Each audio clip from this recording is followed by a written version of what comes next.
முருகா போற்றி, ஏகம்பத்துரை எந்தாய் போற்றி, பாகம் தொண்ணூறு ஆனாய் போற்றி, பராய்த்துறை மேவிய பரன் போற்றி, சிராப்பள்ளி மேவிய சிவனை போற்றி, தென்தில்லை மண்ணினுள் ஆடி போற்றி, இந்தக்காரமுது ஆனாய் போற்றி, காவாய் கனகத்திரளே போற்றி, கைலை மலையானே போற்றி போற்றி, கொடியர்கோன் வெப்பொழித்த புகழியர்கோன் கடல் போற்றி, ஆடிமிசை கல்விதத்தில் அணிந்தபிரான் அடி போற்றி, வாலிபுரு நாவலூர் வந்தென்ற பதம் போற்றி, ஊழிமறி திருவாத ஊரத்திருத்தாள் போற்றி, ஊராண்டில் சிவஞானம் வெற்றுயர்ந்த மெய்கண்டார் இணைத்தாள் போற்றி, நாராண்ட வல்லடியார்க்கு அருள் புரிந்த அருள் நெஞ்சு நெற்றாள் போற்றி, நீராண்ட கடந்தை நகர் மறைஞான சம்பந்த நிலத்தாள் போற்றி, சீராண்ட ஜெல்லை நகர் உமாபதியார் சங்கரும் திருத்தாள் போற்றி, கைலாய பரம்பரையில் சிவஞான போதனரி காட்டும் வெண்ணை பயில் வாயுமை மெய்கண்டான் சந்ததிக்கோர் மெய்ஞான பானுவாகி, குயிலாரும் தொழில் திருவாவடுதுறை வாழ் குருநமச்சிவாய தேவன், சைலாதி மரபுடையோன் திருமரபு நீரூழி தலைகமாகும், மங்களாம்பிகை உடனவர் மகிமாலீஸ்வரர் முக்கன்னியமையுடன் முக்கண்ணப்பர் ஈரோடு திருமுறைக் கழகம் தொண்டர்சி பரவுவார், சம்பந்த சரணாலய அடிகள் திருவடிகள் வணங்கி திருக்கையிலாய பரம்பரையை வணங்கி இப்பணி செய்த உடல்நலம் மனவளம் ஞானத்தெளிவை குருவினிடத்திலும் திருவினிடத்திலும் விண்ணப்பித்து, உலகலாம் உணர்ந்தோதற்கரியவன் நிலவுலாவிய நீர்மொழி வேணியன் அழகில் சோதியன் அம்பலத்தாடுவான் மலர் சிலம்படி வாழ்த்தி வணங்குவான், எடுக்கும் மாக்கதை இன்றமிழ் செய்யுளாய் நடக்கும் மேன்மை நமக்கருள் செய்திட, கடக்கை ஐந்துடை தாழ்சிவி நீர்முடி கடக்களித்தினை கருத்தினுள் இருத்துவான், தில்லைவாழ் அந்தனரை முதலாக சீர்படைத்த தொல்லையதாம் திருத்தொண்ட தொகையடியார் பதம் போற்றி, ஒல்லையவர் புராணகதை உலகறிய விரித்துரைத்த செல்வமதி குன்றத்தூர் செக்கிழார் அடி போற்றி என்று வாழ்த்தி, இந்த இனிய வாய்ப்பை நமக்கு தந்த எல்லாம் வல்ல மாரியம்மன் திருவடிகளை வணங்கி, திருக்கோயில் பரம்பரை அரங்காவலர் ஐயா அவர்களுக்கும் செயல் அலுவலர் அவர்களுக்கும் ஆன்மீக பேரவையினுடைய வருகை தந்து நம்மோடு அமர்ந்திருக்கின்ற ஆன்மீக பேரவையினுடைய தலைவர் நல்லாசிரியர் திருமதி கலாவதி சிவசிம்ம அம்மா அவர்களுக்கும், திருக்கோயில் சிவாச்சாரியார்களுக்கும், வருகை தந்த மாணவர்களுக்கும் அடியார்களுக்கும் வணக்கம் சொல்லி நம்முடைய வகுப்பை தொடங்கலாம். பெரிய புராணத்தில் திருநாட்டு சிறப்புங்கிற பகுதி பார்க்குறோம். கொஞ்சம் முன்னால் போகிறோம் சார், டேபிளை கொஞ்சம் முன்னால் போகிறோம், டேபிள் கொஞ்சம் நேர லைட்டு போதும், சும்மாவே மழை இருட்டாக கிடக்குதா. திருநாட்டு சிறப்பில் எத்தனை மந்திரம் பார்த்துருக்குறோம்? திருநாட்டு சிறப்பில் எத்தனை மந்திரம்னா 53 மந்திரம். 3 மந்திரம் பார்த்தாச்சு. அது காவிரி ஆறு சையம் என்ற பெரிய மலையிலிருந்து வரும் பெருமையில் சிறந்ததாகும். காவிரிக்கு என்ன சிறப்புனா, சையமலை என்ற மலையிலிருந்து தோன்றுவது அதற்கு சிறப்புன்னு சொல்கிறாங்க. நம்ம திருச்சி பக்கம் போய் அந்த காவிரியாறு கிராஸ் பண்ணுற அந்த பாலத்தை பார்த்தோம்னா தான் தெரியும் காவிரியாறு எவ்வளோ பெருசு. ஆமாம், அகண்ட காவிரிங்கிறது அதில் தண்ணி ஃபுல்லாக போகலை. நான் இப்போ மெட்ராஸ் போயிட்டு வந்ததுனால இப்போ பார்த்தது சொல்கிறேன். நானே உண்மையில் அப்போ தான் ஃபுல்லாக அதை கவனித்தேன். பல கிலோமீட்டரே இருக்குது அதனுடைய அகண்ட காவிரி. சையமலையிலிருந்து தோன்றி வருகிறது. செம்மை செய்யும் பூமகளை வளர்க்கின்ற செவிலித்தாய் காவிரி ஆறு நிலமகளை வளர்க்கிற செவிலித்தாய், அவ்வளவு சிறப்புடையதுங்கிறாங்க. உலகில் உள்ள எல்லா வகை உயிர்களையும் வளரச் செய்து நாளும் அவை உயிர்மாறு சுரந்தும் அழித்தும் உண்டாக்கும் நீரை கொண்டது. அது பார்த்துட்டோம்.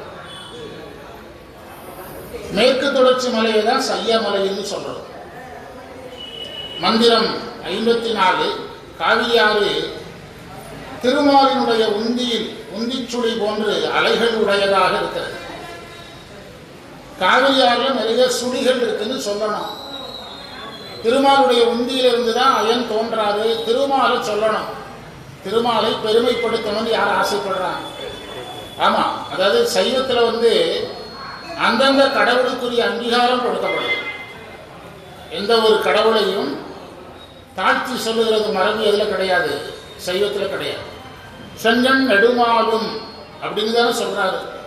திருமாலை வர்ணிக்கிறார் பாருங்க, சிவந்த கண்ணுடையவன், ஹைட்டா இருப்பான் அப்படிங்கிறார். செங்கன் நெடுமாலும், அதாவது மூவடியால் உலகை அளந்ததே நெடுமால்ங்கிறார்.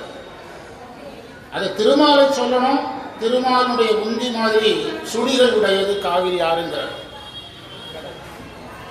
பல உயிர்களையும் இரவாது நீரழித்து காத்து வருவதாலும், அதாவது இந்த பகுதியை நான் நல்லா அனுபவிச்சு படிக்கணும் அப்படின்னு ஆசைப்பட்டீங்கன்னா திருக்குறள் வான் சிறப்பு எடுத்து படிக்கணும். முறைப்படி இதில் எதை பொருத்தி பேசணும், வான் சிறப்பு எடுத்து பேசணும். சிறப்போடு பூசனை செல்லாது வானம் வரக்கு மேல் வானூருக்கும் இண்டு வள்ளுவர் சொல்றார். வானத்திலிருந்து மழை இல்லைன்னா பூஜையே கிடையாதுங்கிறார் வள்ளுவர். சிறப்போடு பூசனை செல்லாது. அந்த சிறப்போடு பூசனைக்கு உரை எழுதினார் பரிமேலழகர். நித்திய நைமித்திய பூஜைகள்னார். நித்திய பூஜைனா டெய்லி பூஜை. டெய்லி பூஜைக்கு பூ வேணும், தண்ணீர் வேணும். இந்த ரெண்டும் ரொம்ப அவசியம் இல்லை. இந்த ரெண்டும் மழை இல்லைன்னா எப்படி வரும்? அதனால தான் நம்ம கோயில்கள் எல்லாம் ஆறுகளை அடிப்படையாக கொண்டது. காஷ்மீர் முதல் கன்னியாகுமரி வரை கோயில்கள் ஏதோ ஒரு ஆற்றை அடிப்படையாக கொண்டு இருக்கும். காஞ்சிபுரம்னா அதுக்கு ஒரு ஆறு, இந்த சோழநாடுனா அது காவிரி ஆறு, காஷ்மீர் பக்கம் வட இந்தியா போனீங்கன்னா கங்கை ஆறு, அப்படி ஆற்றை அடிப்படையாக கொண்டது அந்த இருக்கின்றது. அதனால் பல உயிர்களையும் இரவாது நீரழித்து காக்கிறது. அந்த நித்திய நைமித்தியம் என்னதுன்னா அன்றாட பூஜைக்கு தேவையான நீர். சிறப்பு பூஜைங்கிறது திருவிழாவுக்கு தேவையான நீர். திருவிழாவுக்கு தண்ணி நிறைய வேணும். அதுக்கு வேண்டிய நீரும் எதிலிருந்து கிடைக்கிறது? ஆற்றிலிருந்து கிடைக்கிறது. நீரழித்து காத்து வருகிறது. அகத்திய முனிவரின் அருட்கோலம் கொண்ட கமண்டலத்தில் தங்கி வந்தது. அகத்தியருடைய கமண்டலத்தில் இருந்துதான் காவிரியாறு வந்தது என்று கந்த புராணத்தில் கச்சியப்ப முனிவர் சொல்றார். நான்முகனை போன்ற சிறப்புடையது. நான்முகன் திருமலை, இதுக்கு விளக்கம் சொல்றார். அந்த மந்திரத்துக்கான விளக்கத்தை சொல்றார். நான்முகன் திருமாலின் உந்தியின் உள்ள தாமரையிலிருந்து பிறந்தார். நான் இதை வேற மாதிரி உங்களுக்கு புரிய வைக்கிறேன். சைவ சித்தாந்தத்தில் நீருக்கு எது அடையாளம்? கோ கனகதம் கொள் சுவத்தி அப்படின்னு ஒரு நீருக்கு அடையாளம் எது? தாமரை. இப்பதான் மடத்தூர்ல நடத்தணும். அதாவது நீரை குறிப்பதற்கு உரிய அடையாளம் என்னது? தாமரை. சைவ சித்தாந்தத்தில் தாமரை தண்ணீரை குறிக்கும். தாமரை காட்டினா தண்ணீரை காட்ட வேண்டியது இல்லை, தண்ணீர் காட்டினா தாமரை காட்ட வேண்டியது இல்லை. இப்போ திருமாலை காக்கும் கடவுள்னு சொல்ற திருமால் எங்க படுத்திருக்கிறாரு? நீர்ல தான் படுத்திருக்கிறாரு. அவருடைய உந்தியில தான் எது தோன்றுது? தாமரை தோன்றுது. அதில் தான் திருமால் வர்றாரு. இதையெல்லாம் சேர்த்து பார்த்தீங்கன்னா சேக்கிலேயா இந்த இடத்துல திருமாலை கொண்டு வந்தாருங்கிறது புரியும். இந்த விளக்கங்கள், இந்த சிவார்ப்பணம், இந்த விளக்கங்கள் கதைகளை எல்லாம் கொஞ்சம் ஒதுக்கி வச்சுட்டு சைவ சித்தாந்தத்தில் போய் தாமரையை எதற்கு அடையாளமாக சொல்லுவாங்க? நீருக்கு அடையாளமாக சொல்லியிருக்கிறாங்க. நெருப்புக்கு அடையாளம் ஸ்வஸ்திக் சின்னம். ஏதோ ஞாபகம் இல்லையா? ஏதோ அந்த மாதிரி இருக்குது. நடத்திட்டு வந்தாச்சு. ஏதோ அந்த மாதிரி தெரியுது. எல்லாரும் இப்படி முடிச்சிங்கன்னா நான் பாடம் நடத்தின மாதிரி தான். நான் எழுதிட்டு சொன்னாதான் நீங்க முடிக்கணும். நான் எழுதாமல் சொல்றேன்னா உங்களுக்கும் அதே மாதிரி திடீர்னு வெளியே வரணும். அப்படின்னா என்ன அர்த்தமா? சப்ஜெக்ட்லேருந்து ரொம்ப தூரத்தில் உயிர் என்ன செய்யுது? ஓ, நான் எழுதிட்டு சொன்னேன்னா நீங்கள் முதல்ல யோசித்து எழுதிட்டு சொல்றீங்கன்னு சொல்லலாம். நானும் திடீர்னு தானே சொல்றேன். அப்போ நீங்களும் என்ன செய்யணும்? திடீர்னு சொல்லணும். அதான் சைவ சித்தாந்தம். அந்த காலத்தில் ஆசிரியர்கள் என்ன சொன்னாங்க? தூக்கத்தில் எழுதி கேட்டாலும் சொல்லணும், தலைகீழ சொல்ல சொன்னாலும் சொல்லணும் அப்படின்னாங்கல்ல. அன்றைக்கு கல்வி அப்படி இருந்தது.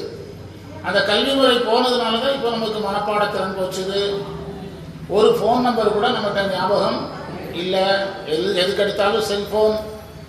ஒரு 500 ரூபாய் கொடுத்தாலும் அதையும் அந்த கவுண்டிங் மிஷினில் போட்டு தான் எடுக்கிறாரு. யாரு? Bank officer. அவருக்கு அதை கூட எண்ண மாட்டேங்கிறாரு. அதில் இன்னொரு வேலையை முடிச்சுட்டாரு. நல்ல நோட்டா வேற நோட்டான்னு பார்ப்பாங்க தெரியுது. அது போட்டு எடுத்துக்கிறாங்க. எதே போச்சுது? மேனுவலே போச்சு. என்ன காரணம்னா நம்முடைய பழைய கல்வி முறை என்ன செய்தது? போனது. பாடத்துக்கு வருவோம். அதனால திருமால் இங்கு சொன்னார். நான்முகன் திருமாலின் கொப்புளின் உள்ள தாமரின்று பிறக்கும் சிறப்பாகும் பல உயிர்களை படைக்கின்ற சிறப்பாகும். திருமால் எதற்காக இங்க வர்றாருன்னா அவர் தான் என்ன கடவுளா இருக்கிறாரு? அந்த காக்கும் கடவுளா இருக்கிறாரு. படைக்கின்ற கடவுளை அவர் தான் உருவாக்குறாரு. குண்டிகையை தாங்கும் கோலம் கொண்டமையாகும். நான்முகன் கையில ஒரு கமண்டலம் வச்சிருப்பார். நான்முகனுடைய முழு தோற்றம் பார்த்தீங்கன்னா கையில கமண்டலம் வச்சிருப்பார். அக்காவிரி ஆறு நான்முகனை போன்றுள்ளது. காவிரி ஆற்றை பிரம்மதேவனோட ஒப்பிடுறார். ஒரு காரணம், காவிரி ஆற்றில் நிறைய சுழிகள் இருக்குது. திருமால் படுத்திருக்கும் பார்த்தீங்கன்னா அவருடைய உந்தியை என்ற உந்தி ஒரு சுழி மாதிரி, அந்த உந்திங்கிற இடத்துல இருந்து தான் தாமரை தோன்றி அதில் தான் யார் பிறக்கிறாங்க. அதனால காவிரி ஆறு அந்த இடத்துக்கு பொருத்தமாக இருக்குது. பிறகு சிறப்பாலும் பல உயிர்களை படைப்பவராக இருக்கிறது பிரம்மதேவர். நீருக்கு என்ன வேலை? படைக்கிறதே இதனுடைய வேலை தான், நீரினுடைய வேலை தான். நீர் இல்லைன்னா விவசாயத்துக்கு ஏன் தண்ணிக்கு காத்திருக்கிறீங்க? படைப்பு இதில் தான் நிகழணும், நீர்ல இருந்து தான் நிகழணும்.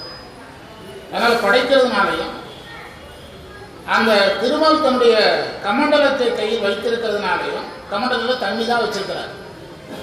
எல்லாம் துறந்தவன் கூட கையில் எதோட சுத்த வேண்டியிருக்குது? தண்ணி வச்சிருக்கணும். ஏதோ ஒரு எப்பவும் அவனிடத்துல தண்ணீர் இருக்கணும், குடிக்கிறதுக்கு கிடையாது. தன்னை சுத்தம் செய்து கொள்ள, தான் அனுஷ்டானம் செய்ய போற இடத்துல தண்ணி இல்லைன்னா என்ன செய்யறது? அதுக்காக அவங்க கையில் என்ன வச்சிருப்பாங்க? எப்பவும் தண்ணீர் வச்சிருப்பாங்க. பூ கூட அங்கே எடுத்துக்கலாம், பூத்து கிடக்கலாம். தண்ணி உடனே கிடைக்காது இல்லை. துறவிகள் கூட எதையும் திறக்க முடியாது. ஆமா, தாயை கூட திறக்கலாம், தண்ணீரை திறக்க முடியாது. தாயை பழித்தாலும் அப்படி சொன்னாங்க. காரணம் இதுதான். ஆமா, மாலின் உந்திச்சுடி மலர்தன் மேல் வரும் சால்வினால் பல்லுயிர் தருதல் மாண்பினால் கோலன குண்டிகை தாங்கும், குண்டிகைனா கமண்டலம், கொள்கையால் போலும் நான்முகனையும் பொன்னிமானதி. பிரம்மதேவனுக்கு ஒப்பிடுறாருங்க காவிரி ஆட்ட. காவிரி ஆறு பிரம்மதேவனுக்கு சமங்கிறார். அப்போ இப்படி சொல்றதுனாலதான் நமக்கு சைவர்களுக்கு எது ரொம்ப புனிதமாக, சைவர்கள் இல்லை, சைவர்கள் வைணவர்கள் எல்லாருக்கும் எந்த ஆறு முக்கியம்? திருச்சியில ஸ்ரீரங்கம் கோயில், இந்த கோயில்களில் காவிரி தானே அடிப்படை. காவிரி தண்ணியில தானே எல்லாமே நடக்கும்.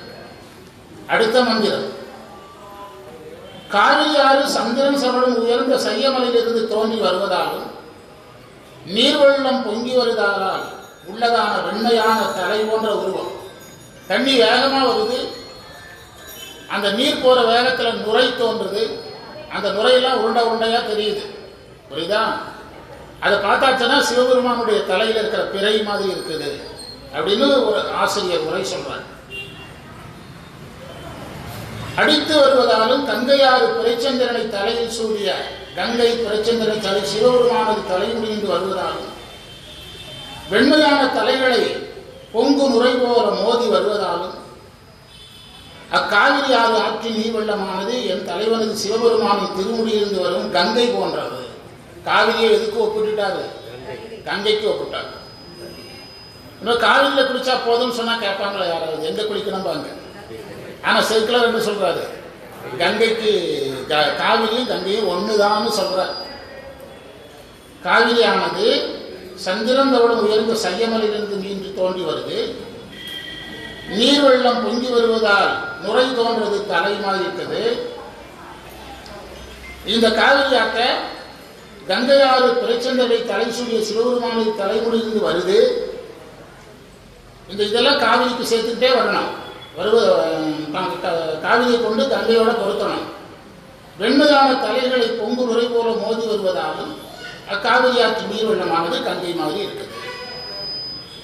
திங்கள் சூடிய முடி சிகரத்து உச்சியில் பொங்கு வெண் தலை நுரை பொருது மோதலா எங்கள் நாயகன் முடிமிசை நின்றே இடினா இறங்குகின்ற கங்கையாம் பொன்னியாம் கண்ணி நீத்தமே. பொன்னினா காவிரியாறு, கண்ணி நீத்தமே என்று இந்த காவிரி ஆற்றை எந்த ஆற்றோட ஒப்பிடுறாரு? கங்கை ஆற்றோட ஒப்பிடுறாரு. காவிரி அழகிய நீண்ட சையமலை தொடர்ச்சி நின்று வந்த மேன்மையாலும் மீண்டும் மீண்டும் எதை சொல்லிட்டே இருக்கிறார்? மலையை சொல்லிட்டே இருக்கிறார். மேற்கு தொடர்ச்சி மலையை சொல்லிட்டு இருக்கிறார். ஒரு விஷயம் தெரியுது, நீர் வளத்துக்கு எந்த வளம் ஆதாரம்? மலை வளம் ஆதாரங்கிற செய்தியை வலியுறுத்துறார். அழகிய நீண்ட சையமலை தொடர்ச்சி நின்று வந்த மேன்மையாலும் அளவில்லாத அறங்கள் எல்லாவற்றையும் வளர துணையாய் நிற்பதாலும் காவிரி ஆறு அறங்களை வளர்க்கிறது. காவிரி ஆறு பாய்ந்து வர்றதுனாலதான் நெல் விளையுது, தாவரங்கள் எல்லாம் பாதுகாக்கப்படுகிறது. அப்ப நெல் விளையணும், கரும்பு விளையணும், இதெல்லாம் விளைஞ்சாதான் அறம் செய்ய முடியும். இந்த காவிரி ஆறு எதை வளர்க்கிறது? அறத்தை வளர்க்கிறது. நீங்க கிராமங்களில் விவசாயிகள் வந்து இப்போ நீங்க ஒரு 50 வருஷத்துக்கு முந்தியெல்லாம் போனீங்கன்னா, நாங்கெல்லாம் ஸ்கூல்ல படிக்கிற காலத்துல சவர தொழிலாளிகள் சொல்றோம்ல, முடிவெட்டக்கூடியவங்களுக்கு சம்பளம் கிடையாது, துணி துவைக்கிறவங்களுக்கு சம்பளம் கிடையாது. அறுவடை காலத்தில் அவங்களுக்கு அந்த 1 வருட சம்பளத்தை எதா கொடுப்பாங்க? தானியமா கொடுப்பாங்க. நெல்லுனா மூட்டை இங்கே இருந்தது. நெல் எங்க வீட்டில் எனக்கு நல்லா ஞாபகம் இருக்கு. வருவாங்க, முடிவெட்டின்னு போயிட்டே இருப்பாங்க, வருவாங்க, துணி போயிட்டே இருப்பாங்க. இயர் முடிஞ்சோன்னா அவங்களுக்கான அந்த பொருள் போய் சேர்ந்துடும். எந்த காலத்தில்? அறுவடை காலத்தில். அப்போ அறங்களை வளர்ப்பதற்கு நீர் ஆதாரம் காவிரி. முதலில் அறத்தை வளர்க்கிறது. இரண்டாவது, நாயகின் அருள்களுக்கால் எல்லா மலைகளின் நீண்ட இமயமலைக்கு மகளாக தோன்றியதாகும். அளவில்லாத அறங்கள் எல்லாவற்றையும் வளர துணையாய் இந்த மந்திரம் வந்து காவிரியாக்க அம்மையோட ஒப்பிடுவாங்க. மலையில் தோன்றுறது காவிரி ஆறு. அம்மை மலை மகளாக பிறக்கிறார், இமவான் மகளாக பிறக்கிறார். கந்தபுராணம் கேரளாவில் பேசும்போது சொன்னோம், தாமரை மலரில் வந்து அம்மை குழந்தையாக இருந்தாங்க. அங்கே தவம் செய்து கொண்டிருந்த இமயராசன் குழந்தை எடுத்துகிட்டு வந்து தன்னுடைய மனைவிட்ட கொடுத்து வளர்த்தாங்க. அந்த கதையில் பார்த்தீங்கன்னா, அதனால் பர்வதராஜன் வளர்த்ததுனால தான் பார்வதி. இது கேரளாவில் இந்த கதையை சொன்னோம். அந்த கதையை தான் இப்போ சேக்கிழார் சொல்றார். வண்ண நீர்வரை தர வந்த மேன்மையால் செய்யமலையிலிருந்து காவிரி வருது. எண்ணில் வேறு அறங்களும் வளர்க்கும் ஈகையா. காவிரிக்குரிய 2 சிறப்புகளை எடுத்து அம்மை மேல பொறுத்து 2 பேரும் ஒண்ணுதான்னு சொல்ல போறாரு. இப்ப அம்மைக்கு சொல்ல போறாரு. அண்ணல் பாகத்து ஐயாளுடைய நாயகி உள்நகில் கருணையின் ஒழுக்கம் போன்றது. என்ன அர்த்தம்? காவிரி மலையில் பிறந்தது, அம்மை மலையில் பிறந்தார். காவிரி அறம் வளர்க்கிறது, அம்மையை அறம் வளர்க்கிறது. எனவே காவிரியும் ஏதோ ஒண்ணு, அம்மையும். பார்த்தீங்களா? இதைத்தான் நம்ம மாரியம்மனும் மழையும் ஒண்ணுன்னு சொல்றோம். ஆனா மழை பெஞ்சா வகுப்புக்கு வர மாட்டேங்குது. மழைதான் மாரியம்மன் சொல்லியிருக்கிறீங்க, மழை பெஞ்சா எங்க வர மாட்டேங்கிறீங்க? மாரியம்மன் கோயிலுக்கு வர மாட்டேங்குது. ஆமா, மழையே பார்த்துடுறாங்களோ, மாரியம்மன் பார்த்துடுறாங்க. வண்ண நீர்ந்த இந்த 6 அறங்களை வளர்க்கிறதுங்கிறது புரிஞ்சிட்டுல உங்களுக்கு? நீங்க 6 இல்லைன்னா அறங்கள் கிடையாது. நீங்க விவசாயியா பிறந்திருந்தீங்கன்னா இது நல்லா புரியும். எனக்கு தெரிஞ்சு நான் விவசாய குடும்பத்தில் பிறந்ததுனால நெல் அறுவடை முடிஞ்சு நெல்லை எல்லாம் குவிச்சு போட்டிருப்பாங்க. மலை மாதிரி குவிஞ்சு கிடக்கும். 80 மூட்டை 100 மூட்டை. அதை அளந்து மூட்டை கட்டிகிட்டே இருப்பாங்க. சில விவசாயிகள் ஸ்பாட்லேயே சேல்ஸ் பண்ணிடுவாங்க. சில எங்கள் வீட்டிலலாம் நாங்கள் வீட்டுக்கு தான் கொண்டு போவோம், சேல்ஸ் பண்ண மாட்டோம். வீட்டில் கொண்டு போய் அடிக்கிறோம். அப்போ அந்த ஒரு கடைசி 2 மூட்டை இருக்கும்போது சம்பளம் கொடுக்க மாட்டாங்க. நெல்லையும் சம்பளமாக கொடுக்கணும். கடைசி பொருளை கொடுக்கக்கூடாதுன்னு ஒரு 20 மூட்டை இருக்கும்போதே யாருக்கு சம்பளம் கொடுக்க ஆரம்பிச்சிருவாங்க. அந்த அறுவடைக்கு வந்த அவங்களுக்கு நெல்லை கூலியாக கொடுக்கணும். காசு வேற, நெல்லையும் கூலி. அவங்க எதிலை தொழில் செய்தாங்களோ அதை கொடுக்கணும். மிளகாய் பறிச்சாங்கன்னா மிளகாய் கொடுப்போம். எனக்கு ஞாபகம் வந்ததை சொல்லுவேன். அந்த மிளகாயே 2 விதமாக கிடைக்கும். மிளகாய் 10 கிலோ மிளகாய் வந்தால் 1 கிலோ பழம் இருக்கும். அதில் நீங்களும் அந்த மிளகாய் விவசாயம் தெரியலன்னா புரிய மாட்டேன். மிளகாய் விவசாயத்தில் 2 இருக்கு. பழத்துக்குன்னே பயிரிடுற மிளகாய் வேற, வற்றல் மிளகாய், வரமிளகாய் பயிரிடுறது வேற. நான் சொல்றது சமையல் பயிரிட பச்சை மிளகாய் இருக்குதுல்ல, அதில் செடிக்குள்ள மறைஞ்சி போனதெல்லாம் என்ன செஞ்சிட பழுத்துரும். 10 கிலோ பறிச்சா 1 கிலோ பழம் வந்துடும். 100 கிலோ பறிச்சா 10 கிலோ பழம் வந்துடும். இந்த காயையும் அவங்களுக்கு சம்பளமாக கொடுப்பாங்க, பழத்தையும் கொடுப்பாங்க. ஏன்னா அவனுக்கு வரமிளகாய் வேணும், அவனுக்கு மிளகாய் வேணும். எதெல்லாம் நமக்கு பொருளாக வந்ததால் அதெல்லாம் அறமாக மாறணும். அவங்க சம்பளம் கொடுப்பாங்க. அது எல்லாம் எப்போ நடக்குதுன்னா நீர் இருந்தால் தான் நடக்கும். அப்போ மலையில் இருந்து தோன்றுகிறது, அறத்தை வளர்க்கிறது காவிரி. அம்மை பர்வதராஜனுக்கு மகளாக மலையில் தோன்றினால் சாவியா? சரி, சரி. ஒரு என்ன சாவி? பைக் சாவியா? ஒரு பைக் சாவி, 2 வீலர் சாவி ஒன்று கீழே கிடந்ததுன்னு எடுத்து கொடுத்துருக்காங்க. திருக்கோயில் சார்பாக அறிவிக்கிறோம். இங்கே இருந்து பெற்றுக்கொள்ளுங்க, வந்து பெற்றுக்கொள்ளுங்க. என்ன சொன்னோம்? அடையாளம்னா சொல்ல வேண்டாம், வந்து வாங்கினா போதும். ஆமாம், என்ன எழுதுனீங்க? ஆமா, அறமாக மாறும். அது விவசாய குடும்பத்தில் பிறந்தால் இதை விளக்க வேண்டியதே இல்லை. அறம் செய்யாதவன் யாராக இருக்க முடியாது, விவசாயியாக இருக்க முடியாது. அதே மாதிரி அம்மை மலையில் பிறந்தால் 32 அறங்களை வளர்த்தார். காஞ்சி புராணத்தில் அந்த 32 அறங்கள் சொல்லப்பட்டது. ஐயன் அளந்தபடி இருநாளி கொண்டு அண்டமெல்லாம் உய்ய அறம் செய்யும் உன்னையும் போற்றி. அபிராமி பட்டர் அந்த வரியை புரியுங்க. அபிராமி இந்த இதில் இருக்கு, அபிராமி இந்த இதில் இருக்குது. ஐயன் அளந்தபடி இருநாளி கொண்டு அண்டமெல்லாம் உய்ய அறம் செய்யும் உன்னையும் போற்றி அப்படிங்கிறார். என்ன பொருள்? அம்மை ஏகாம்பரேஸ்வரர்கிட்ட கேட்கிறார். சிவபெருமான் ஏகாம்பரேஸ்வரர் அம்மைகிட்ட கேட்கிறார், காமாட்சிங்க உனக்கு என்ன வரம் வேணும்? இவ்வளவு சிரமத்திலேயே சிவபூஜை பண்ணியிருக்கிறார். கம்பையாற்றில் வெள்ளம் வந்தும் கூட சிவலிங்கத்தை காப்பாற்றிருக்க, உனக்கு என்ன வரணும் என்னன்னு கேட்டார். அப்போ அம்மை சொல்லிச்சு, இந்த பூஜை செய்ய செய்ய வெள்ளம் வந்துச்சு, இந்த பூஜையை நான் கம்ப்ளீட் பண்ணணும் அப்படின்னாங்க அம்மை. அவர் இதான் சமயம்னு பார்த்து, இன்னைக்கு ஒரு நாளோட பூஜை முடிய முடியாது என்பால் நின் பூசனை முடிவதில்லைங்க. நீ எனது ஆதி அந்த நின்று எனக்கு என்ன பண்ணிக்கிட்டே இருக்கணும்? பூஜை பண்ணணும்ட்ட. ஏனென்றால் அம்மை பூஜை செய்தாதான் அதை பார்த்து மற்ற உயிர்களை என்ன செய்யும்? அம்மையே பூஜை பண்ணுது, நம்ம ஏன் பண்ணக்கூடாதுன்னு பண்ணும். அதனாலதான் அபிராமி பட்டர் தன்னுடைய அபிராமி அந்த கடைசியில் ஆதித்தன் அம்பிலி அங்கி குபேரன் அப்படின்னு பாட்டு சொல்லுவார். அபிராமி அந்த கடைசியில் இருக்குது. ஆதித்தன் அம்பிலி அங்கி குபேரன் அமரதன் கோமான் என்ன லிஸ்ட்டுன்னா அபிராமியை கும்பிட்டவங்க லிஸ்ட்டு. அது ஏன் அபிராமி பட்டர் சொல்கிறாரு? இவங்க முருகனே கும்பிட்டுருக்கிறாரு, அப்போ நாம ஏன் கும்பிடக்கூடாது? திருமால் கும்பிட்டுருக்கிறாரு அப்படிங்கிற எண்ணம் உயிர்களுக்கு வரணுங்கிறதுக்காக தான் அந்த பதிவுகள் அதில் செய்யப்படுகிறது. எத்தனாவது மந்திரம்? ஐயன் அளந்தபடி 52வது மந்திரம். ஐயன் அளந்தபடி இருநாளி கொண்டு அண்டமெல்லாம் உய்ய அரஞ்சையும் உன்னையும் போச்சு. அந்த வரிதான் இந்த கதை தான் பட்டரால் அந்த வரியாக வளர்க்கப்படுது. ஐயன் அளந்த அப்போ சிவபெருமான் உங்களுக்கு என்ன வேணும்னு கேட்குறாங்க. நான் பூஜை செஞ்சுட்டு இருக்கும்போது கம்பையாற்றில் வெள்ளம் வந்தது, நான் பூஜையை முடிக்கணும். நாங்கள் என்பால் நீ பூசனை முடிவதில்லை, நீ எனக்கு என்ன செஞ்சு ஆகணும்? டெய்லி பூஜை பண்ணணும். ஏன்னா உயிர்கள் எல்லாம் உனக்கு பிள்ளைகள். நீ எப்படி செயல்படுறியோ அதை பார்த்து தான் உயிர்கள் செயல்படும். நீ பூஜித்தாதான் உயிர்கள் என்னை பூஜிக்கும். உயிர்கள் தன்னை பூஜிக்கணும்னு சிவபெருமான் ஆசைப்படலை. பூஜித்தாதானே மேல்நிலைக்கு போகும், பூஜித்தால் தானே மேல்நிலைக்கு போகும். அப்போ சிவபெருமான் உயிர்களுக்கெல்லாம் அறம் செய்யணும்னு கேட்குறாங்க. அம்மா என்ன நினைச்சதுன்னா, நாம சிவபெருமானுடைய மனைவி, அவருடைய இந்த பிரபஞ்ச சொத்துக்கள் ஒரு பாதியை எழுதி வச்சிருவார்னு நினைச்சிட்டு கேட்டது.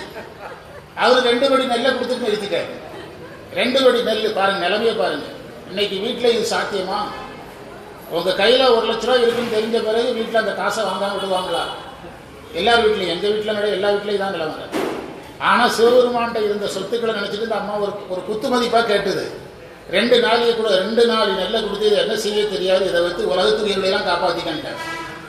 ஆனால் அம்மா அதை செய்து அதை பயிரிட வைத்து அதை நெல்லாக விளைவித்து அதை வைத்து அறம் செய்தார்னு காஞ்சி புராணம் சொல்லும். நீங்கள் பேரூர் புராணத்தில் போனீங்கன்னா அம்மை களையெடுத்த கதை இருக்கு. அம்மை சிவபெருமான களையெடுத்த கதை இருக்குது பேரூர் பட்டீஸ்வரர் கோயில் தலபுராணத்தில். அந்த சிவபெருமான் கொடுத்த 2 படி நெல்லை வைத்து அம்மை 32 அறங்களை செய்தாங்க. அந்த 32 அறங்கள், திருமணம் ஆகுவதற்கு வசதி இல்லாதவர்களுக்கு திருமணம் செய்து வைத்தல் அதில் ஒரு அறம், வீடு இல்லாதவர்களுக்கு வீடு கட்டி கொடுத்தல் ஒரு அறம், பசுமாடு இல்லாதவங்களுக்கு பசுமாடு வாங்கி கொடுக்கறது அறம். இதையெல்லாம் நம்ம சொன்னால் பெரிய பட்ஜெட்டாக இருக்குன்னு சொல்லுவோம். இதையெல்லாம் பதிவு செய்த காஞ்சி புராணம் ஆற்றில் குளிப்பவனுக்கு சீயக்காய் வாங்கி கொடுப்பது ஒரு அறம் என்று சொன்னது. இன்னைக்கு நீங்கள் பெட்டி கடைக்கு போனால் 1 ரூபாய்க்கு எண்ணெய் தேங்காய் ரீபில் தர்றான். ஆமாம், அந்த சாசை கொடுக்குறான். அதை நீங்கள் அந்த ரீபிளை 1 ரூபாய்க்கு கொடுக்குறான். அதை வாங்கி கொடுத்தீங்கன்னா போதும். யாருக்கு ஒரு 10 ரீபிள் 10 ரூபாய்க்கு ஆற்றுல குடிக்கிறவன் அந்த சாமி வெளியே வந்தோடனே எண்ணெய் தேய்ச்சிருந்துட்டு கொடுத்தது. சுண்ணாம்பு, வெத்தலைக்கு சுண்ணாம்பு கொடுக்கறது ஒரு அறம். எதற்கு காஞ்சி புராணம் இதை சொன்னதுன்னா, நம்மால் முடியாது அறம் செய்வதற்கு என்னால் முடியாதுன்னு சொல்றதுக்கு ஒண்ணுமே கிடையாது. நம்மால் முடிந்த அறங்களை செய்யணும், ஏதோ ஒன்று செய்யணும். ஏதோ அறம் செய்ய விரும்பு, என்ன முடிந்த அறங்களை செய்யணும். பாரதியார் ஒரு பாட்டு பாடுவார், சரஸ்வதி பூஜை கொண்டாட போறோம். அதில் சொல்லுவார், காசு இருந்தவர் காசு கொடுப்பீர் அப்படி கேட்பார். காசு வச்சிருக்கிறவன் பணத்தை கொடு, வேலை செய்யறவன் வேலையை செய்யி, எதுவுமே முடியலன்னா நல்ல வார்த்தையை சொல்லுங்க. பாரதியார் பாட்டு இருக்குது, புரியுதா? சரஸ்வதி பூஜைக்கு ஏற்பாடு பண்ணுவாங்க. அப்போ அது பாரதியார் பாட்டாக பாடுவார். அதனால் வாழ்க்கையில் ஏதேனும் ஒரு அறம் நம்ம வாழ்க்கையில் விஷயம் இருக்கணும். ஏதேனும் ஒரு அறம் நம்முடைய வாழ்க்கையில் நாம் செய்யக்கூடியவர்களாக இருக்க வேண்டும். அதனால் எந்த ஒரு அறமும் வீணாகாது. எங்கள் தமிழாசிரியர் சொன்ன கதை, அதை எத்தனை ஆயிரம் முறை சொன்னாலும் அந்த கதைகள் புதுசாக இருக்கும். அது உங்களுக்கு பிடிக்கலனாலும் எனக்கு பிடிக்குது, அது போதும் எனக்கு. உங்களுக்கு பிடிக்கலன்னா எனக்கு அதை பற்றி முக்கியம் கிடையாது. எங்கள் தமிழாசிரியர் சொன்ன கதை, ஏன்னா எங்கள் ஐயா சொன்ன கதை இல்லை. ஒரு கிராமத்தில் ஒரு பாட்டி இருக்குது. அந்த பாட்டி யாருக்குமே தர்மம் செய்யாது. அந்த பாட்டி வீட்டுக்கு ஒருத்தர் தர்மம் எடுக்க போகிறார். அப்போ தெருக்காரங்கெல்லாம் சொல்கிறாங்க, யார் தர்மம் கேட்டாலும் அந்த பாட்டி உலக்கையால் நடுமண்டையில் போட்டு தெளிகிறோம். அப்படி செத்தவங்களே நிறைய பேர் வேண்டாத வேலை போகாதீங்க, நாங்கள் கட்டாயமாக சிரமப்பட்டு போகிறார், இல்லைனா போயே தீர்வேன்னு போகிறார். அப்போ இந்த பாட்டி என்ன செய்யுது, நெல் குத்திக்கிட்டு இருக்குது.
எந்நாட்டவர்க்கும் இறைவா போற்றி. பாகம் பெண்ணொரு ஆனாய் போற்றி. கைலை மலையானே போற்றி போற்றி. அரோஹரா.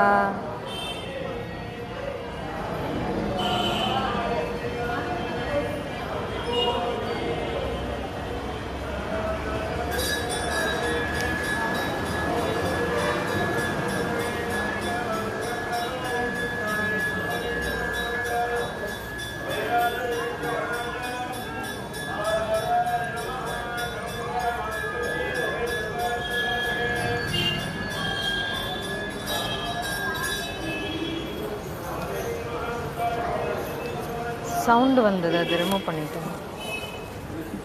வந்தது, அதனால் எடுத்து விட்டேன். ஆமாம், நேராக வைங்க, ஷேட் அடிக்குது. நிழல் அது ஒன்றும் பிரச்சனை இல்லை. அதுவும் சொல்கிறாங்க, நீங்கள் போகாதீங்கிறாங்க. இந்த கதை சின்ன கதை தான், ஆனால் இந்த கதை அறம் செய்பவர்களை மோட்சத்தில் கொண்டு சேர்க்கிற கதை. மோட்சத்தில் சேர்க்கறதுக்கு எத்தனையோ கஷ்டம் இருக்குது, ஈஸியான வழி.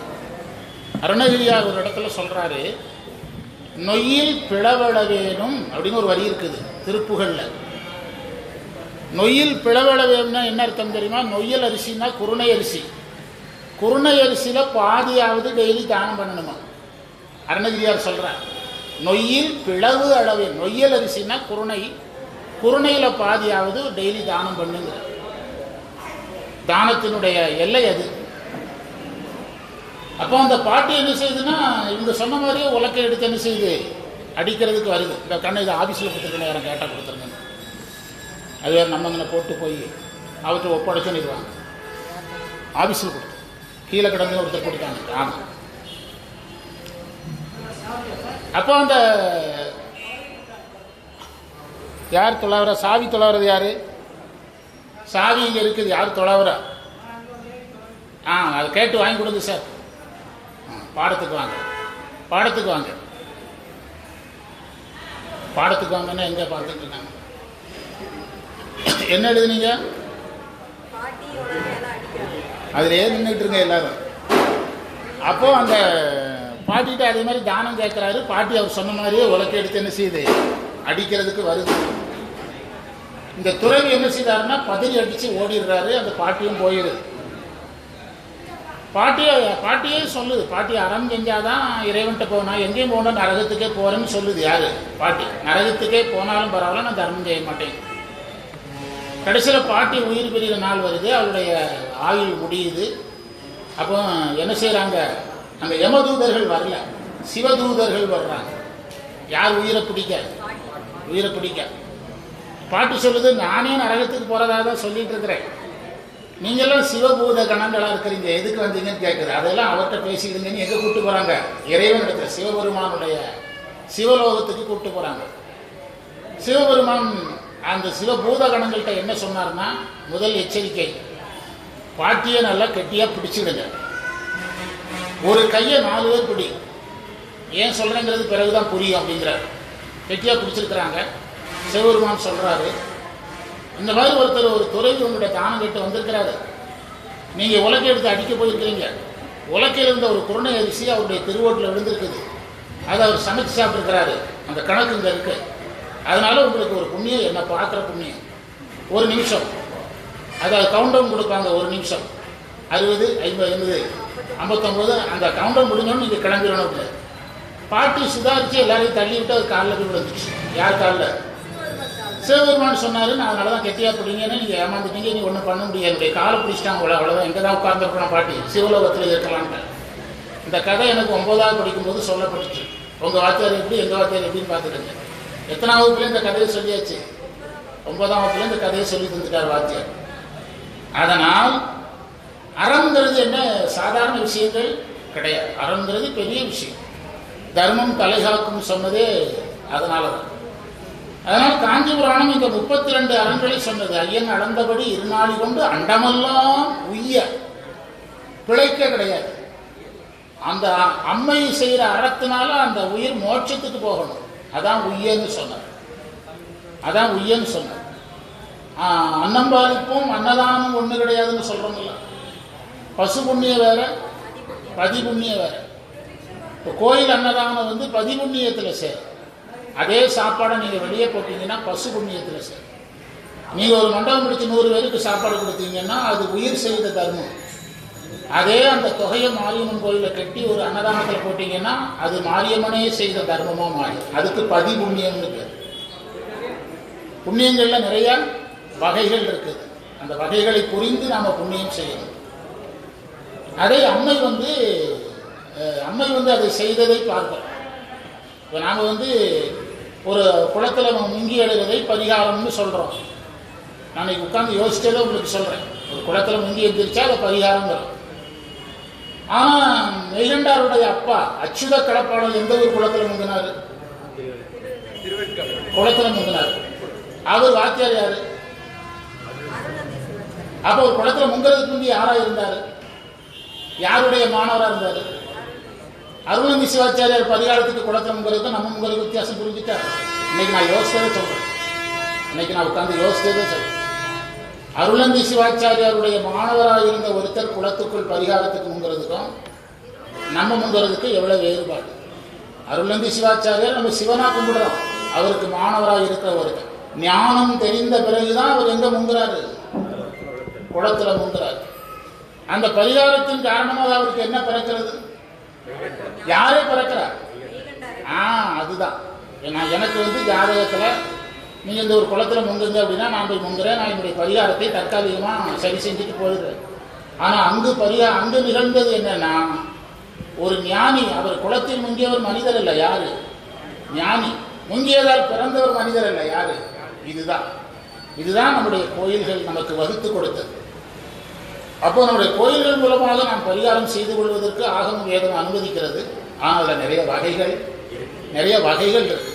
எல்லாவற்றையும் நம்ம ஒரே மாதிரியாக செய்ய முடியாது, பார்க்க முடியாது. நான் உட்கார்ந்து யோசிச்சதுக்கு தான் சொல்றேன். ஒரு விஷயம் யோசிச்சதை சொல்லாமல் விட்டுட்டேன், அடுத்த வகுப்புல ஞாபகப்படுத்துங்க.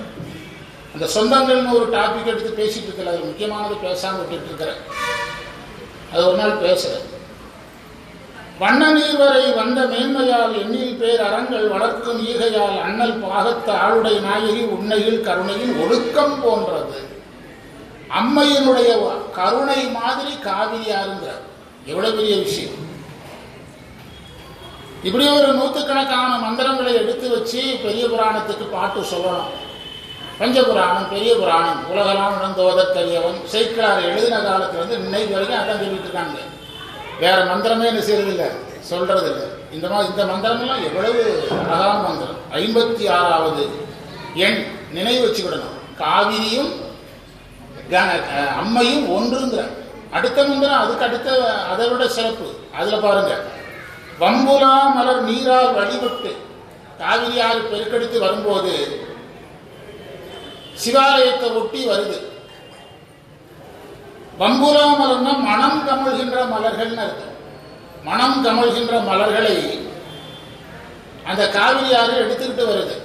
ஆற்றுக்கு 2 பக்கமும் மரங்கள், செடிகள், கொடிகள் இருக்குது. அதுல இருந்து என்ன விழுது? பூக்கள் விழுது. அந்த பூக்களை எல்லாம் எடுத்துக்கொண்டு வருது. அந்த பூக்களை எல்லாம் எடுத்துக்கொண்டு எது பக்கமா வருது? பெரும்பாலும் ஆறுகள் எதை ஒட்டி வரும்? நீங்க நம்ம அர்ஜுனேஸ்வரர் கோயில் போனீங்கன்னா திரும்பி கோயிலுக்கு வந்துட்டு போகும். அப்படித்தானே?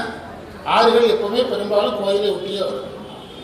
வம்புலா மலர் நீரால் வழிபட்டு அந்த கங்கை காவிரி ஆறு சிவாலயத்தை ஒட்டி வந்ததை சேக்கிழார் என்ன செய்ததுங்கிறாரு?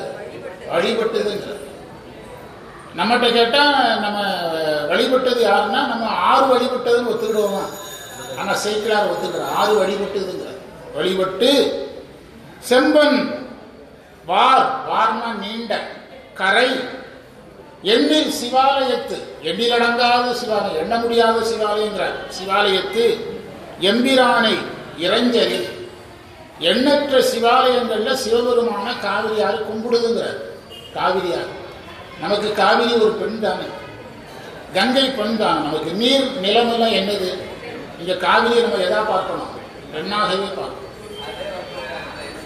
எம்பிரானை இறைஞ்சலின், இறைஞ்சல் என்றால் வழிபடுதல்.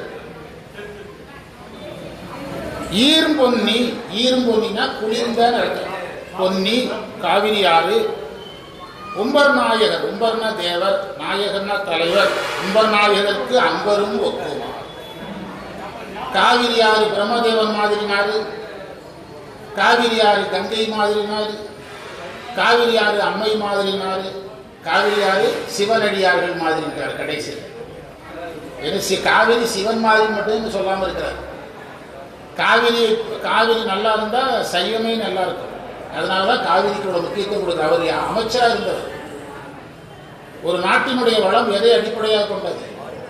நீரை, ஆறு அடிப்படையாக கொண்டது. நம்ம அரசுகளை அணைகள் கட்டினாங்க, இந்த அணையை கட்டினாங்க, அந்த அணையை கட்டினாங்கன்னு ஏன் புகழ்கிறோம்? அந்த அணைகள் தான் என்ன வளத்தை பெருக்குகிறது? நீர் வளத்தை பெருக்குகிறது. அந்த நீர்வளத்துக்கு முக்கியத்துவம் கொடுக்கறதுக்காக இவ்வளவு முக்கியமாக சொன்னார். உங்களுக்கு சோழ நாட்டுக்காரரு முதலமைச்சராக இருந்தவர். சோழ நாடு முழுவதும் நெல் பயிரிடுற நிலம். எது ரொம்ப முக்கியம்? நீர்வளம் முக்கியம். அவ்வளவு சிவாலயங்களுக்கு தண்ணீர் வேணும். அதனால காவிரி மேல இவ்வளவு மதிப்பு வச்சார். யாரு? சேர்க்கிறார். சிவனடியார்களுக்கு ஒப்பிட்டார். போன்றது வாசம் நீர்வுடை மங்கையர் கொங்கையில் பூசு குங்குமமும் புனை சாந்தமும் வீசு தென் திரை, தென்னின தெளிந்த திரைன அலை மீது இடிந்து ஓடுதி தேசுடை தெனினும் தெளிவில்லதே. அதாவது அந்த ஆத்துல பொதுமக்கள் குளிக்கிறாங்க. அப்பவே சேர்க்கிறார். இதை பதிவு பண்றார் பாருங்க. பதிவு பண்றார். இந்த மாதிரி பப்ளிக் பயன்படுத்துறதுனால ஆறு அதனுடைய தெளிவு குறைஞ்சிட்டு அப்பவே மாசுபடுதலை பதிவு பண்றார். பொல்யூஷன் ப்ராப்ளத்தை பதிவு பண்றாங்க. Soil pollution, water pollution, air pollution சொல்றாங்கல்ல. இந்த பொல்யூஷன் ப்ராப்ளத்தை அப்பவே பதிவு பண்றாங்க. எங்க கிராமங்களில் விவசாய பயிர்களுக்கு தண்ணீர் பாயக்கூடிய அதில் தண்ணீரில் குளிக்க விட மாட்டாங்க. எல்லாரையும் குளிக்கிறதா தனியாக ஒரு தொட்டியில் பக்கெட் எடுத்து குளிச்சுக்க. அந்த தண்ணி அப்படியே பயிருக்கு போகுதுன்னா குளிக்க விட மாட்டாங்க. விவரமான விவசாயி. வாய்க்கால் தண்ணியில் குளிக்கிறவங்க நம்ம ஒன்றும் பண்ண முடியாது. அரசாங்க வாய்க்கால் நீ என்ன கேட்கறதுமா? சொந்த வயலில் குளிப்பாங்க. தண்ணியை எத்தனை குடம் வேணாலும் எடுத்து குளிச்சுக்க. நீ குளிக்கிற தண்ணி எதுக்கு பாயக்கூடாது? அதில் தெளிவாக இருப்பாங்க. ஆமாம், அதில் தெளிவாக இருப்பாங்க. நீ துவைக்கிற தண்ணி எதுக்கு பாயக்கூடாது? பயிருக்கு பாயக்கூடாது. சைக்கிளாக அதை பதிவு பண்ணுறாங்க. பொல்யூஷன், சுற்றுச்சூழல் மாசு. இன்னைக்கு சொல்றீங்களா? Air pollution, soil pollution, water pollution சொல்றோம்ல, அதை பதிவு பண்றாரு சைக்கிள். காவிரி ஆறானது மாங்கமலம் நீரில் குடைந்து அதில் எல்லாரும் குளிக்கிறாங்க. அந்த ஆத்துல குளிக்கிறாங்க. எல்லாரும் குளிக்கிறதுக்கு முன்பு அவங்க வாசனை பொருட்கள், மங்கள பொருட்கள் எல்லாம் பூசிட்டு போய் அதெல்லாம் எதில் கலந்துட்டு? காவிரியில் கலந்துட்டு. இப்போ விநாயகர் சதுர்த்தி கொண்டாடுறோம். விநாயகர் சதுர்த்தி கொண்டாடினா அடுத்த நாள் ஆறு குளமெல்லாம் என்ன ஆகுது? ஆமாம், நம்மளே விநாயகரை ஊர்வலமாக எடுத்துகிட்டு போய் நம்மளே தூக்கி வீசிட்டு மேலே தொப்புன்னு குதிச்சிடலாம். நான் ஒரு தடவை பார்த்தேன் மெனக்கிட்டு. 1 மணி நேரத்துக்கு முன்பு வழிபாடு தெய்வமாக இருந்த விநாயகர் அந்த 10 நிமிஷத்தில் எப்படி ஆகிட்டாரு? அதே அந்த முறையாக சரியாக அதே விதிப்படி கையாளணும். என்ன சொல்கிறீங்க? அதே விதிப்படி கையாளணும். அது அப்போதான் அரசு விதி வகுத்தது. அது எந்தெந்த பொருளில் செய்யலாம், அதில் செயற்கை வண்ணங்கள் தீட்டக்கூடாது, செயற்கை பொருள் சேர்க்கக்கூடாதுன்னு அதுக்கு தான் என்ன வகுத்தாங்க? சுற்றுச்சூழல் மாசுபடுறதுனால தான் வகுத்தாங்க, அரசாங்கம் வகுத்தது. அப்போது அவங்களாம் குளிக்கிறதுனால அந்த நீர் மேல் கூறப்பட்ட பல காரணங்களாலும் தூய்மையும் ஒளியும் இயல்பில் உள்ளது எனும் தெளிவில்லாததாகும். பாருங்க, காவிரி அம்மை போன்றது, காவிரி கங்கை போன்றது, காவிரி பிரம்மன் போன்றது, சிவனடியார் போன்றது. மக்கள் குளிச்சாங்கன்னா அதனுடைய மாசு, அதனுடைய அழகு போயிட்டு பாருங்க. அது தெளிவு இல்லதுன்ட்டு நம்மால் பயன்படுத்தினாங்கன்னா என்ன ஆயிரும்? தெளிவு போய் வாசம் நீருடை அதை படிச்சுட்டோம். தென்திரை மீது இழிந்து ஓடுது தேசுடை தெனினும் தெளிவு இல்லதே அப்படிங்கிறார். அதனால நீர்நிலைகளை மாசுபடுத்தக் கூடாதுங்கிற குறிப்பை யார் பதிகிறா? ஏன்னா அதை பதிகிறதுக்கு ஒரு காரணம் இருக்கு. இந்த தண்ணீரை தான் எடுத்து சாமிக்கு பயன்படுத்தணும், இதில் தான் சாமிக்கு பிரசாதம் செய்யணும். அதை நம்ம எவ்வளவு சுத்தமாக வைக்கணும்? என்ன சொல்றீங்க? அந்த அந்த விழிப்புணர்வு நம்மகிட்ட என்ன செய்யணும்? வரணும். அந்த விழிப்புணர்வு நமக்கு வரணும். அதை எவ்வளவு அழகாக பதிவு செய்தார் சேர்க்கிறார். அடுத்தது மாலிரைத்து மா இறைத்து எழுந்து ஆர்ப்ப வரைதரு பூவிரித்த புதுமது பொங்கிட வாவியிற்பொலி நாடு வளந்தர காவிரி புனல் கால் பறந்து ஓடுங்கா. இதுவரைக்கும் காவிரியை ஒன்றோடு ஒப்பிட்டுக் கொண்டே இருந்த சேக்கிழார் அந்த காவிரியாறு புறப்பட்டு ஓடுறத வர்ணிக்கிறார். அந்த பொருளை பாருங்க. வண்டுகள் எழுந்து ஆரவாரம் செய்ய, மலையிலிருந்து அடித்து வரும் புதிய பூக்கள் அந்த காவிரியாத்துல வருது, புது மலர்கள் வருது. மலர் சேரும் போது காவிரியாறு நல்லா இருக்கு, சந்தன கட்டை வந்தா நல்லா இருக்கு, பண்டார சாத்திரத்துல இருக்குது, அகில் கட்டை வந்தா நல்லா இருக்குது, மயில் தோகை வந்தா நல்லா இருக்கு. நம்மால் குளிச்சாமா புரியுதா? அதாவது இயற்கைக்கு யார் தான் இடைஞ்சலா இருக்கிறா? நம்ம தான் இடைஞ்சல். நான் பசுமாடு மேய்ச்சிருக்கிறேன். ஒரு குறிப்பிட்ட பசுமாட்டை குறிப்பிட்ட பாதையில் எத்தனை வருஷம் ஓட்டினாலும் அதை தடம் விடாது. ஆனால் நாம் அதில் குறிப்பிட்ட ஒரு வழியில் தொடர்ந்து நடந்தா என்ன முளைக்காது? புல் முளைக்காது. நம்ம இப்படி இருக்குது, நம்ம நேச்சர் இப்படி இருக்குது. என்ன செய்ய? நம்மளை இறைவன் இப்படி நேர்ந்து விட்டுருக்கிறார். புரியுதா? அதனால் வண்டுகள் எழுந்து ஆரவாரம் செய்ய, மலை நின்று அடித்து வரும் புதிய பூக்களில் தேன் பொங்க, மலர்ல தேன் பொங்குதாங்க. அப்ப எப்படி பூ வந்திருக்குன்னு பாருங்க. அங்கங்கே நீர்நிலைகள் நிறைந்து காவிரியாறு பெருக்கடிச்சிட்டு சின்ன சின்ன குளங்கள் ஓடைகளை எல்லாம் நிரப்புது. ஓடைகள் குளங்கள் அதையெல்லாம் நிரப்புது. காட்டுக்கு வழக்கை தருதல் பொருட்டாய் காவிரியின் வெள்ள நீர் கால்வாய்களில் எங்கும் பறந்து ஓடும். காவிரி எதுல பாய ஆரம்பிச்சுட்டு? கால்வாய்கள்ல பாய ஆரம்பிச்சு. மாவிரைத்தெழுந்து ஆர்ப்ப வரைதிரு பூவிரித்த புதுமலர் பொங்கிட, புது மது பொங்கிட, பாவியில் பொலி நாடு வளர்ந்தர காவிரியில் புனல் கால் பிறந்து ஓங்குவான். இப்போ கொரோனா சீசன்ல 2 வருடங்களுக்கு மேல எனது வாகனங்களுடைய போக்குவரத்து குறைஞ்சிட்டு, மக்கள் வெளியே போறது குறைஞ்சிட்டு, அப்போ இயற்கை முழுவதும் சுத்தமாயிடுச்சு. நீங்க விலங்குகளெல்லாம் எதுக்குள்ள வர ஆரம்பிச்சுட்டு, நகர்ப்புறங்களுக்குள்ள வர ஆரம்பிச்சுட்டு, நீர்நிலைகள் சுத்தமாயிட்டு, காற்று சுத்தமாயிட்டு, உண்டா இல்லையா? அப்போ நாம இதிலிருந்து என்ன கற்றுக்கிடணும்னா, இயற்கையை நம்ம என்ன செய்யக்கூடாது? மாசுபடுத்துதல் கூடாது. நாங்கள் இந்த பள்ளிக்கூடத்து பசங்களுக்கு சொல்லுவோம், அந்த தண்ணி கொஞ்சம் மிச்சம் இருந்தால் மரத்துக்கு ஊற்றுனா அப்போ தான் வளர முடியும் அப்படின்னு சொல்லுவோம். நான் தண்ணி ஊற்றிட்டா வேப்ப மரம் வளர்ந்துருமாடா சார் அப்படின்னு பையன் கேட்குறான். இது ஒரு சம்பவம், நாங்கள் பையன்களுக்கு சொல்லிக் கொடுத்த ஒரு சம்பவம். வேப்ப மரம் வளராதடா, நீ வளர, உனக்கு என்ன பக்குவம் வருது? நாம எதையும் வேஸ்ட் பண்ணக்கூடாது. இப்போ நானே அப்படி பள்ளிக்கூடங்களே எங்களுக்கு அப்படி சொல்லி தந்ததுனால, ஏதாவது பஸ் ஸ்டாண்டில் நின்று கை கழுவுனா கூட நான் ஒரு மரத்தடியில் போய் தான் கழுவுவேன். நமக்கு மரத்துக்கு அது சாதாரண நீர், நமக்கு அது ஒரு பண்பு. நமக்கு என்ன வளருது? எதையும் வேஸ்ட் பண்ணக்கூடாதுங்கிற பண்பு என்ன செய்கிறது? வளர்கிறது. அதுதான். நாங்கள் தண்ணியை வேப்பமரத்துக்கு ஊற்றிட்டா வேப்பமரம் வளர்ந்துருமா சார்? வேப்பமரம் வளராதடா, நீ வளருவ. உனக்கு அந்த பண்பு என்ன செய்யும்? வளரும். அதான் அதில் விஷயம். அதை சேக்கிழார் இதில் அழகாக சொன்னான். மந்திரம் 60 ஒன்துரை தலை மாமதகு ஊடுபோய் நண்டு மண்டு நீர்வயல் புக வந்து எதிர் கொண்ட மல்லர், மல்லர்னா விவசாயிகள், மல்லர் குறைத்த கை ஓசை. அந்த உழவர்கள் கை தட்டுறாங்க. அந்த உழவு தொழில் சோர்வு இல்லாமல் இருக்கிறதுக்காக பாட்டு பாடுறது, கை தட்டுறது, அவங்க உற்சாகமாக இருக்கிறத பார்த்தா நமக்கே அந்த உழவு தொழிலுக்கு போகலாமல் இருக்கும். அவங்க உற்சாகமாக மகிழ்ச்சியாக இருப்பாங்க. ஓசை போய் அண்டர்வானத்தின் அப்புறம் சாருமா. இந்த பள்ளிக்கூடத்துக்கு வேலைக்கு போகிறோம், நம்ம அங்கே போய் கைத்தட்டி விளையாடிட்டு இருக்கிறோமா? தாலுகா ஆஃபீஸில் அந்த மாதிரி ஏதாவது பண்ணிட்டு இருக்காங்களா? பேங்க்ல பண்ணிட்டு இருக்காங்களா? ஆனால் விவசாயிகள் என்ன செய்கிறாங்களா?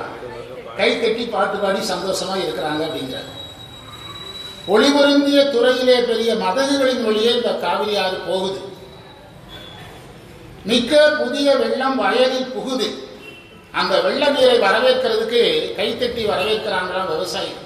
எந்த விஐபிகள் வந்தால் என்ன செய்யறோம்? கைத்தட்டி வரவேற்கிறோம்ல. ரஷ்ய அதிபர் இந்தியாவுக்கு வந்திருக்கிறாரு, அப்போ நம்ம ராணுவ மரியாதை கொடுத்து வரவேற்கிறோம்ல. அதே மாதிரி எது வரவேற்கிறாங்களா விவசாயிகள்? நீங்க என்ன சொல்றீங்க? கைத்தட்டுறது மேல்நாட்டு நாகரிகம், வெளிநாட்டுக்காரனை பார்த்து பழகுனதுங்கிறீங்க. அந்த செய்தியாளர் என்ன சொல்றாரு? கை கட்டிய காவிரி ஆற்றை வரவேற்ற செய்தியை சொல்றான்.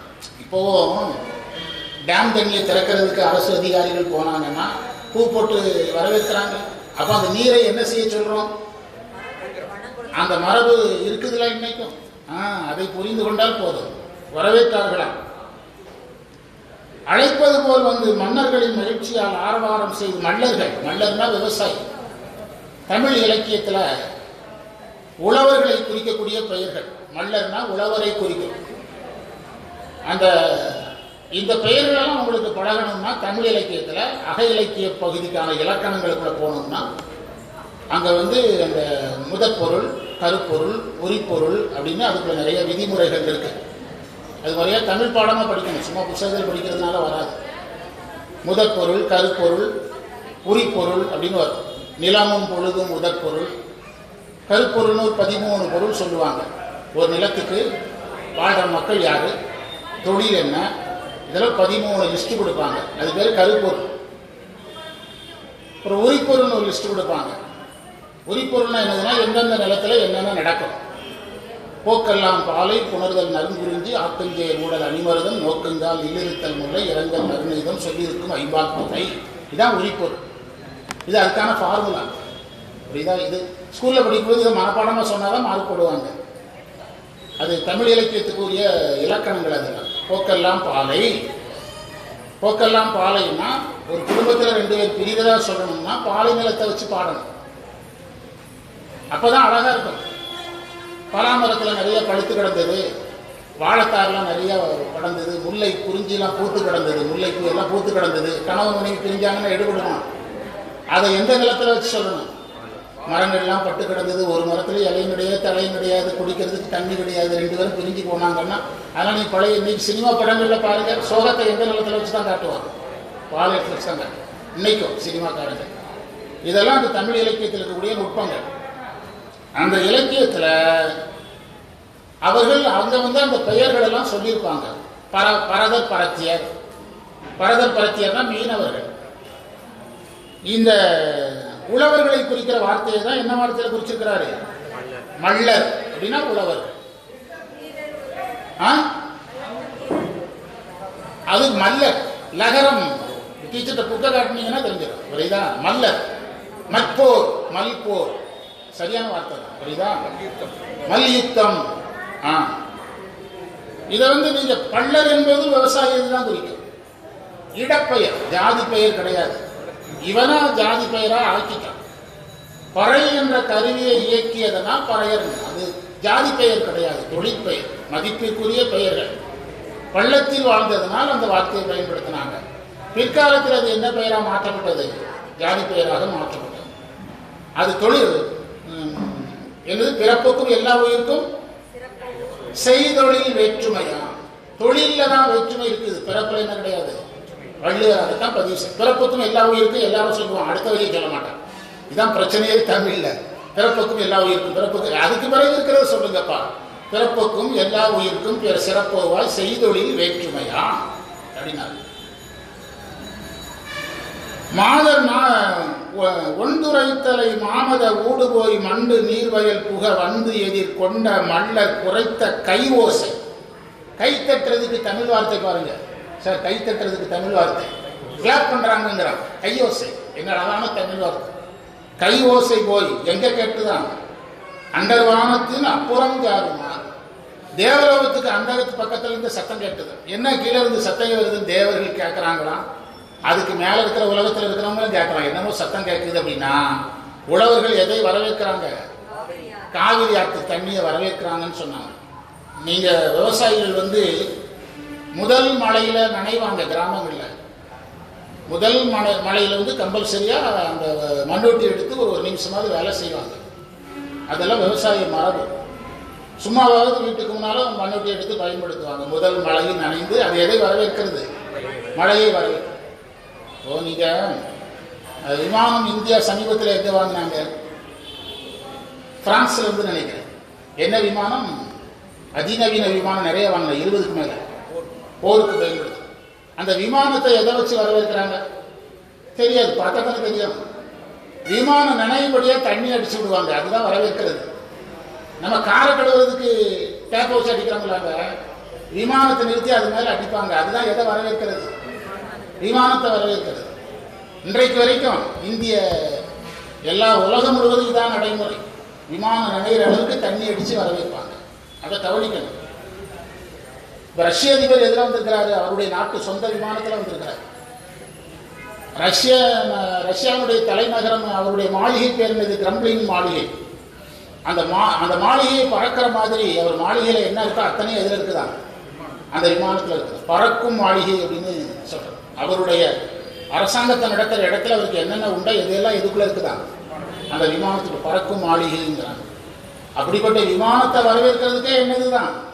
தண்ணீர் தான். புரியுதா?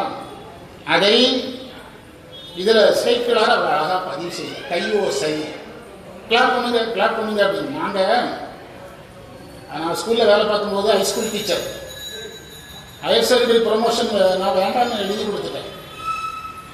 3 வருஷத்துக்கு ஒரு தான் கவர்மெண்ட்டில் ஒரு ப்ரொமோஷனை வேண்டாம்னு சொன்னால் 3 வருஷத்துக்கு கேட்கக்கூடாது. அந்த 3ஆவது வருஷம் எப்போ முடியுது அது போல கேட்டுக்கலான்னு எழுதியிருப்பாங்க. எனக்கு அது நீங்கள் ப்ரொமோஷன் திரும்ப கேட்டுக்கலான்னு சொல்கிற தேதியே ஏகதேசமாக ரிட்டையர்ட் ஆகிற சமயமும் ஒன்று. அதனால் உங்களுக்கு ஒரு வாய்ப்பு சார், வாங்கி வேண்டாம் இதை விட்டுருங்க சார், நான் ஏதோ வயிற்று பிழைப்புக்கு பணம் வேணும், ஹையர் செகண்டரிலாம் போனால் கோயில் வேலையெல்லாம் செய்ய முடியாது, வேண்டான்ட்டேன். அப்போ எனக்கு வந்த ஃபோன் ஒரு கணக்கு கிடையாது. அந்த செய்தி பரவிட்டு தமிழாசிரியர்களுக்கெல்லாம் பரவி, என்ன இப்படி ஒருத்தனை வச்சு இவனை வச்சு என்ன சிஓவே திட்டுறாரு. சார் காலையிலேருந்து கவுன்சிலிங் நடக்குது, ஒருத்தருக்கும் ப்ரொமோஷன் வரல, உங்களுக்கு நல்ல வாய்ப்பு. 7 போஸ்ட் இருக்குது உடுமலை ஏரியாவில் மட்டும். திருப்பூர் மாவட்டத்தில் மட்டும் 7 போஸ்ட்டு வேண்டாங்க. என்ன சார்? இல்லை சார் வேண்டாம் சார், எத்தனை லட்சம் தான் வேண்டாம்னு எழுதி கொடுத்து அது சொல்ல வந்த செய்திக்கு வந்தது. கடைசி வரைக்கும் எந்த டீச்சராகவே இருந்தேன் ஹைஸ்கூல். ஆனால் ப்ரைவேட்டில் ஹையர் செகண்டரி வரைக்கும் வேலை பார்த்தேன், ஹைஸ்கூல் டீச்சராகவே இருந்தேன். இப்போ நம்ம சைவம் பண்ணி ஒன்றும் கெட்டு போயிடல. என்ன சொல்கிறீங்க? நம்ம அதனால் விட்டதுனால தான் நீங்கள் நல்லா திரும்ப கரு வகுப்புக்கு இந்த ஞாயிற்றுக்கெல்லாம் ஒருத்தர் வந்திருந்தார் டீச்சர். அவர் சொல்கிறாரு, சோழ நாட்டில் ஒரு ஊரை சொல்லி, அங்கே நான் சைவ சித்தாந்தம் படிச்சுட்டு இருக்கிறேன், யூடியூப்பில் உங்கள் பாடத்தை கேட்டு உங்களை பார்க்கணுன்னு ஆசை, அதனால கரூருக்கு வந்துட்டேன்னு யூடியூப்பில் என் பாடத்தை கேட்டு எழுத நோட்ஸை என்கிட்ட காட்டுறேன். 30-40 பக்கத்தை காட்டுறேன். இப்படி இப்போ அதிகமாக எதுக்குள்ளே வர்றாங்க? நம்ம யூடியூப்புக்குள்ளே அதிகமாக வர்றாங்க. சமீபத்தில் ஒரு செய்தி சொன்ன டீச்சர்கிட்ட சொன்ன இல்லையான்னு, ஆஸ்திரேலியாவிலேருந்து ஒருத்தர் பேசினார், சிட்னி நகர்லேருந்து ஒருத்தர் பேசினார், ஆதினத்துக்கு ஒரு சொற்பொழி ஆக்குனது. அதனால் நம்ம ஒன்றும் என்ன செய்யறதில்லை, கெட்டு போயிருதில்லை. இப்போ எங்கே போனாலும் நம்ம கூட்டம் நல்லா இருக்கு, முன்பை விட நல்லா இருக்கு. இப்போ ஒரு நல்ல செய்தியை உள்ள பகிரணும், நாளைக்கு பகிர போகிறோம், இன்றைக்கி டீச்சர் இருக்கிறதுனால பகிர்றோம். நமக்கு தேவார பாடசாலையும் இருக்குல்ல டீச்சர், அது மாதிரி இன்னொரு பாடசாலையை நம்ம சிவகுமார் அமைப்பாளராகிறார். அந்த சோமவாரப்பட்டியில் இன்னொரு மையம் போடுறோம். ஒரு மையத்துக்கு மடத்தில் பெர்மிஷன் கொடுத்தாச்சு, இவர் தான் அமைப்பாளர். அதற்கு இனி பேராசிரியர் ஓதுவார் போட்டு மையத்தை அவர் என்ன செய்வார், நடத்துவார். நாம் ஒவ்வொரு நாளும் என்ன செய்கிறோம், ஒவ்வொரு நாளும் வளர்றோம். ஒவ்வொரு நாளும் போன வருஷம் ஒரு சித்தாந்த வகுப்பை புதுசாக போட்டோம். எந்த ஊரில்? தாராபுரத்தில். இந்த வருஷம் ஒரு தேவார வகுப்பை புதுசாக போட்டோம் எங்கள் சோமவாரப்பட்டியில். அவர் அமைப்பாளர் ஆகிறார். அது இதில் நம்ம குரூப்பில் ஒரு செய்தி போடணும். அது எப்போதுமே நம்ம மாரியம்மன் கோயிலில் சொல்லிட்டு தான் போடுவோம். அது நல்லதாக போச்சு. எதற்கு சொன்னேன்னா, இது நான் செய்திக்கு வரல, திருவாசகத்துக்கு போகணும். பெரிய புராணம் தான் இது சொல்லி முடிச்சு திருவாசகத்துக்கு வந்துடுறேன். இப்போ ஹையர் செகண்டரி பரீட்சை தான் முதல்ல தொடங்கும். ஹையர் செகண்டரி டீச்சர்லாம் எங்கே போயிடுவாங்க? டியூட்டிக்கு போயிடுவாங்க. நாங்கள் எங்கே இருப்போம்? பள்ளிக்கூடத்தில் இருப்போம். முதல்ல எங்களுக்கு சென்டர் கிடையாது, குமரலிங்கத்துக்கு சென்டர் கிடையாது. அப்போ அந்த பையனை மடத்துக்குளத்துக்கோ சீனிவாசா ஸ்கூலுக்கோ இந்த டவுனுக்குள்ளே கூப்பிட்டு வரணும். சீனிவாசா கூப்பிட்டு வந்திருக்கிறேன், மடத்துக்குளம் ஸ்கூலுக்கு போட்டு பக்கத்தில் இருக்கிற ஏதோ பெரிய ஸ்கூலுக்கு அழைச்சிட்டு போகணும். இப்போ சீனிவாசாவுக்கு அழைச்சிட்டு வருவோம். நாங்கள் பல தடவை வந்திருக்கிறோம். வரும்போது அந்த சீனிவாச பசங்களை எல்லாம் போகும்போது பேரண்ட்ஸ் எல்லாம் வரிசையில் நின்று கை தட்டுவாங்க.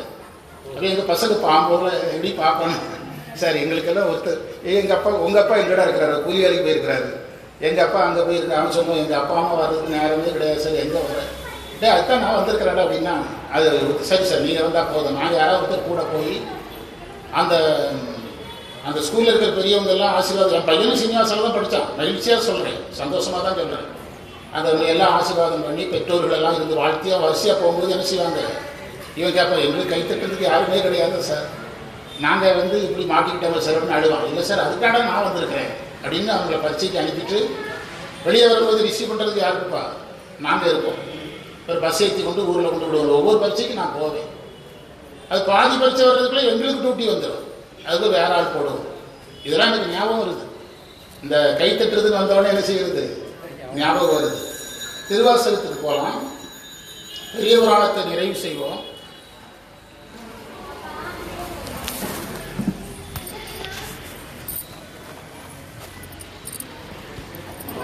உடுமலை மைய